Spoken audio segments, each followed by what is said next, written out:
This title is narrated with virtual voice, computer-generated narration for audiobooks. His Surprise Winter Bride by Faith Reynolds. Chapter 1. Pauline Morris woke up at 6 in the morning on a chilly December day, still half asleep. She looked out her bedroom window at the gentle snows that covered most of the narrow street gleaming in the moonlight in front of her home in Lowell, Massachusetts. Pauline was quite fond of snow. She remembered playing for hours on end with her two younger sisters, Christine and Grace, back when life was far kinder. Those happy years faded into memory now. She smiled, green eyes misty with melancholy and the twinge of loss. The sisters flopped on their backs on the snow, flailing their tiny arms and legs to make snow angels. They threw snowballs at one another, giggling and shrieking. Her favorite activity was building a snowman. Grace always insisted on finding matching sticks for arms, and Christine would take off her own scarf to wrap around their creation's neck. Their father would always praise them for the effort they put into creating something beautiful, however simple or fleeting it might be. Mother used to bake them sweet molasses cookies and scold them playfully when they came inside, pouring hot cocoa into her girls. But those were memories from a past life. She shook her head a little, throwing off the haze of sleep, and ran her fingers through long brown hair, brushing loose strands away from her oval face and bright green eyes. She was almost sure that she had woken herself from a pleasant dream about her family, but Pauline could no longer remember the details. Maybe it was about building a snowman?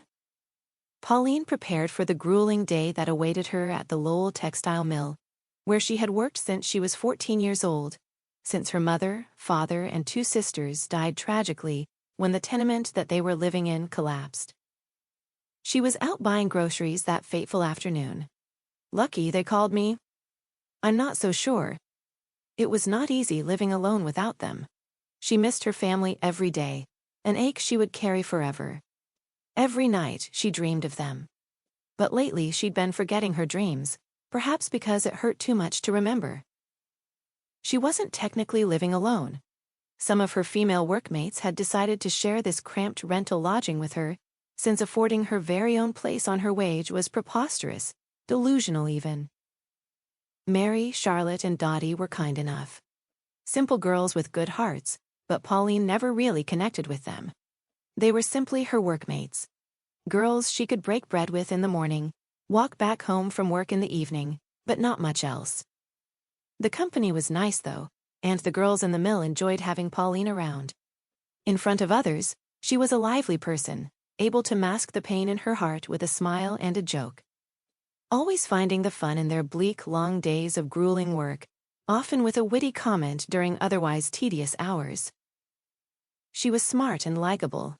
No one would guess she carried this gnawing loneliness within her. Pauline longed desperately for the warmth of family, to capture and recreate even the tiniest fraction of what she'd lost. Pauline sighed, forcing herself through morning ablutions, dressing, and heading for the kitchen. Time for another grueling day of work at the mill. This is so ridiculous! Dottie was giggling over something at the table. She and Mary had their noses glued to a newspaper. Charlotte sat looking out the window, a steaming mug in hand. The quietest of the bunch, she was often content with her own company. Why is it ridiculous? Mary replied with a stung look on her face. It's perfectly reasonable. You're the one who's ridiculous. I won't disagree with that, said Pauline as she walked close to them seated at the kitchen table. Won't disagree with what? Asked Mary. The paper, or Dottie being ridiculous. Both, I guess, Pauline said with a smile. Gosh, Pauline, you're so rude, said Dottie with faux outrage. She wasn't offended, though. She knew the girls were just fooling around like they always did. Don't forget that we like that about her, said Mary. She's always so forthright. Forthright? Dottie raised her eyebrows at her. Look at you with your fancy words. Practicing for your letters? Mary huffed. Girls, cut it out. Pauline seated herself on the table, mug of hot coffee in hand. She nodded at To keep listening to this audiobook, I've left you a link in the description so you can do it, at no cost thanks to Audible's 30-day free trial.